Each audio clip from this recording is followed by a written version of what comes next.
Hello नमस्कार दोस्तों। मैं कवि सुनील पाल बदायूं उत्तर प्रदेश से। आज हम महान राजनीतिक और बहुत बड़े गुरु रह चुके चाणक्य जी की चाणक्य नीति के बारे में बताने के लिए आया हूं। दोस्तों मेरी वीडियो अच्छी लगे तो मेरे चैनल को सब्सक्राइब और शेयर करना बिल्कुल ही ना भूलें।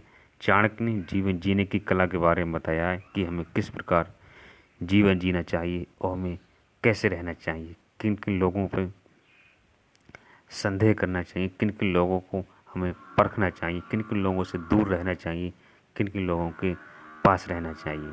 चाणक्य जी कहते हैं, मूर्ख शिष्योन पदेशेन दुष्ट स्त्री भरणेन चा दुख खिते संप्रणयन पंडितो सावदसीति। चाणक्य कहते हैं, मूर्ख शिष्यों को उपदेश देने, दुष्ट स्त्री का भरण पोषण करने तथा अथवा दुखी व्यक्ति की संगत से विद्वान मनुष्य भी कष्ट भोगते हैं। इसलिए बुद्धिहीन व्यक्तियों को कभी भी सत्कार्य के लिए प्रेरित नहीं करना चाहिए। चरित्रहीन स्त्री से दूर रहें, अन्यथा वह बदनामी का कारण बन जाएगी।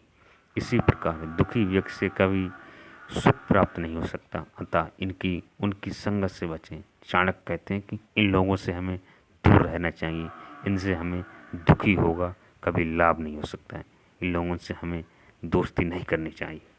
और आगे कहते हैं, दुष्टा भार्या सा मित्र भ्रस्य चोदायका शस्त्रपे चा गृहे वासो मृत्युरेवना संशया।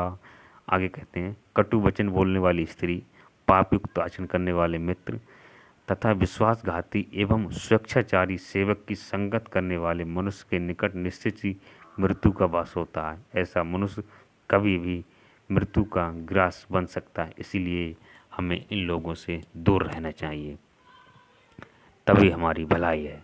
आपरदे धन रक्षण रक्षेद दारान रक्षेद धनन रपि आत्मनम संतनम रक्षेद दारा रपि धन रपि।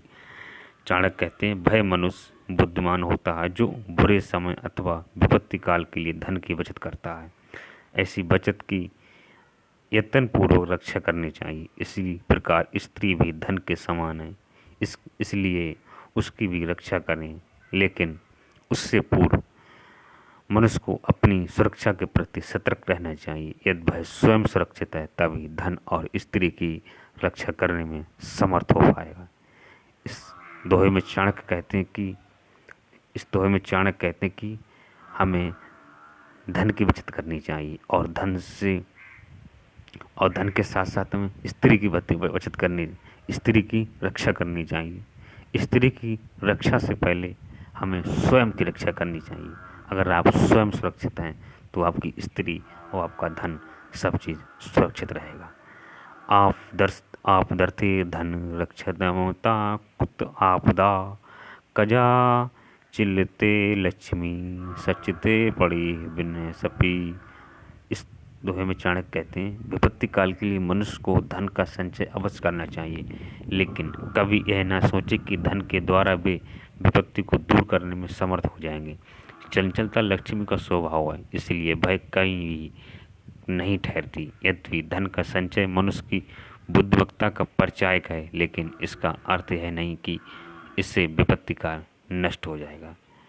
इस दोहे में चाणक्य भगवान कहते हैं कि धन को संचय करने चाहिए। ऐसा नहीं कि धन से हमारे दुख कष्ट वो टल जाएंगे, ऐसा नहीं, कुछ सहायक हो सकते हैं उसमें। ये धन आपका सहायक हो सकता है आपकी विपत्ति को टालने में। इसने देशे न सम्मानो न व्रतनी चा बांधवा न चा विधागमा करिषद ता देशम परिवर्तजे। इस तरह में कहते हैं, जिस स्थान पर मनुष्य का आदर सम्मान ना हो, आजीविका के साधन ना हो, अनुकूल मित्र एवं संबंधी ना हो, विद्यार्थी जिनके उपयुक्त साधन ना हो, ऐसा स्थान सर्वथा अनुपयुक्त है। इसलिए बिना विलंब किए उसे छोड़ देना चाहिए। चाणक्य इस दोहे में कहना चाहते कि इन जगहों को हमें छोड़ देना चाहिए। कौन कौन सी जगह है? जहाँ पर आपका आदर सम्मान ना हो, जहाँ पर आजीविका के साधन ना हो, अनुकूल मित्र एवं संबंधी ना हो और विद्यार्जन का कोई साधन ना हो, ऐसा स्थान हमें तुरंत छोड़ देना चाहिए, बगैर विलंब किए, इसी में हमारी भलाई है। आगे कहते हैं, धनिक रोत्रियों राजानंदी वैद्यसुत पंचम पच्च यत्र न विधंते न तत्र दिवसम वसेत। इस तो हम कहते हैं कि जो स्थान 5 प्रकार की मूलभूत सुविधाओं अर्थात कर्मकांडी ब्राह्मणों, नंबर 1 कर्मकांडी ब्राह्मणों, नंबर 2 न्यायप्रिय राजा, नंबर 3 धनी संपन्न व्यापारी, नंबर 4 जल युक्त नदियाँ तथा सुयोग्य चिकित्सकों से रहित हो भय बुद्धिमान व्यक्ति के लिए सर्वथा अनुपयुक्त है, उसका उसी क्षण त्याग कर देना चाहिए।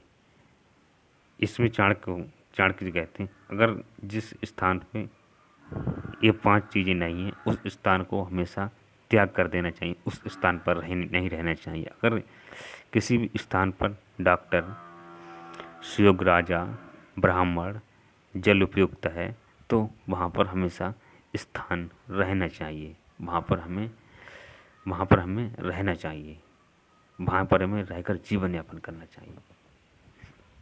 आगे कहते हैं, लोक यात्रा भय लज्जा दक्षिणे त्यागशीलता पच यत्र न विधंते न कुर्यात यत्र संसतिम।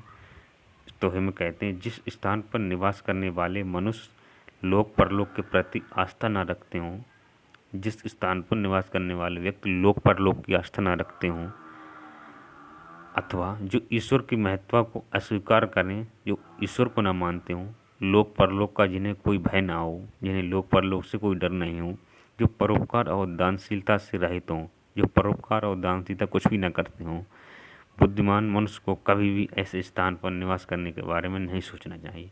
वहाँ बुद्धिमान व्यक्ति को ऐसे स्थान को तुरंत त्याग देना चाहिए, तुरंत वहाँ से चले आना चाहिए। आगे कहते हैं, जानीयात वैष्णे भ्रात्यान बांधवान व्यसनानंग में मित्र चाप पत्ति कालेसु भार्या चा विवाह सचे। इसमें कहते हैं, काम के उत्तरदायित्व से सेवकों की, अगर आप काम करो, काम के उत्तरदायित्व से सेवकों की, कष्ट अथवा संकट के समय मित्रों की, दुख या असाध्य बीमारी में सगे संबंधियों की तथा धनी होने पर स्त्री की परीक्षा होती है। इसमें चाणक्य ने 4 चीज़ों की परीक्षा के बारे में बताया है। काम के उत्तरदायित्व से सेवकों की परीक्षा, कष्ट अथवा संकट के समय मित्रों की परीक्षा, दुख एवं असाध्य बीमारी में सगे संबंधियों की परीक्षा, धनीहीन होने पर स्त्री की परीक्षा। इस 4 चीज़ों में, इस संकटों में परीक्षा होती है। अगर ये लोग आपका साथ देते हैं इन संकटों में तो वो लोग आपके सगे संबंधी मित्र हैं, और स्त्री है अगर वो साथ नहीं देते हैं तो वो आपसे दूरी बना रहे हैं, तो आप इन्हें तुरंत छोड़ देना चाहिए। आगे कहते हैं, आत्रे व्यसने व्याप्ते दुर्भिक्षे शत्रु संकटे राजद्वारे शमशाने चा यथिष्ठि सा बंधत्वा। इसमें कहते हैं, चाणक्य के अनुसार मनुष्य का सच्चा हितैषी भाई है जो बीमारी, अकाल या शत्रु द्वारा कष्ट दिए जाने पर, किसी संकट या विषम परिस्थिति में फंस जाने पर तथा मृत्यु के उपरांत शमशान तक साथ देता हो, अर्थात सुख दुख दोनों परिस्थितियों में साथ देने वाला मनुष्य सच्चा मित्र कहलाता है। चाणक्य कहते हैं, अगर जो व्यक्ति हमारे दुख सुख में साथ दे वो ही सच्चा मित्र है, बकाया सब स्वार्थी हैं, कोई सच्चा मित्र नहीं है। और ऐसे लोगों से हमें मित्रता करनी चाहिए जो हमारे दुख सुख में साथ दें, वरना सबको छोड़ देना चाहिए। यूँ ध्रुवाणी परिचेते अध्रुव परिसेवते ध्रुवाणी तस्या न संति अध्रुव नष्टमेव चा। चाणक्य कहते हैं, निश्चित एवं साध्य कर्म को छोड़कर अनिश्चित एवं असाध्य कर्मों की ओर दौड़ने वाला मनुष्य कभी सफल नहीं होता। ऐसी स्थिति में वह दोनों से ही रिक्त हो जाता है। इसलिए जिस कार्य में सफलता निश्चित हो, मनुष्य को केवल वही कार्य करना चाहिए। चाणक्य कहते हैं कि मनुष्य को मालूम पड़े कि जिस कार्य में उसे सफलता मिले उसी कार्य पर फोकस करना चाहिए, पूरी लगन के साथ, पूरी मेहनत के साथ उसी कार्यों को जी जान दिलों से करना चाहिए। और जिस कार्य में उसे मालूम पड़े कि इसमें हमें सफलता नहीं मिलेगी, वो कार्य नहीं करना चाहिए, चाणक्य के अनुसार। आगे कहते हैं, वर्षेत कुलजा प्राज्ञो विरूपामणि कन्निकाम रूपं बड़ी न नीचते विभादस्य कुले। इसमें कहते हैं कुलीन युवती कुरूप ही क्यों ना हो। चाणक्य कहते हैं अगर कुलीन युवती है, भले को कुरूप ही, कुरूप मतलब देखने वाले में अच्छी नहीं हो, विद्वान और बुद्धिमान व्यक्ति के लिए वह सर्वश्रेष्ठ होती है। विद्वान और बुद्धिमान व्यक्ति के लिए वह सर्वश्रेष्ठ है कुलीन युवती।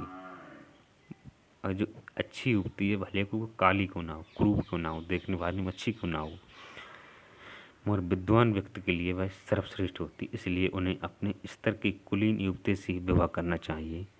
इसके विपरीत रूप सौंदर्य से परिपूर्ण भिन्न निम्न कुल में जन्मी युवती से विवाह करने पर मनुष्य की बुद्धि और विवेक नष्ट हो जाते हैं। ऐसे संबंध क्षणभंगुर होते हैं, इसलिए विद्वानों को इनसे बचना चाहिए। आगे कहते हैं, नखीना चा नदीना चा दक्षिणा शत्र प्राणाम विश्वासो नैव कर्तव्य स्त्री राजकुलेषु चा। चाणक्य कहते हैं तीखे नाखूने वाले हिंसक पशु। चाणक्य कहते हैं इन लोगों से बच कर रहना चाहिए। किन किन लोगों से बता रहे हैं? तीखे नाखूने वाले हिंसक पशु, बड़े सींग वाले पशु, तीव्र वेग वाली नदियाँ, शस्त्रधारी व्यक्ति, स्त्रियाँ तथा राजकुल से संबंधित व्यक्ति विश्वास के योग्य नहीं होते। इन पर कभी विश्वास नहीं करना चाहिए। पता नहीं है कितने टाइम हमारे ऊपर घात कर दें। इन पे कभी भी विश्वास नहीं करना चाहिए हम, और हमेशा इनके साथ रहो तो सजग रहो। सजग अर्थात ये कभी भी विश्वासघात कर सकते हैं, इसलिए मनुष्य को इन पर विश्वास करने से बचना चाहिए। आगे कहते हैं चाणक्य, दोस्तों मेरी वीडियो अच्छी लगी हो तो मेरे चैनल को सब्सक्राइब और शेयर करना बिल्कुल ही ना भूलें। हम चाणक्य की इसी प्रकार की अनमोल और ज्ञानवर्धक बातें आगे भी लाते रहेंगे। मेरे चैनल को शेयर और सब्सक्राइब करना बिल्कुल ही ना भूलें।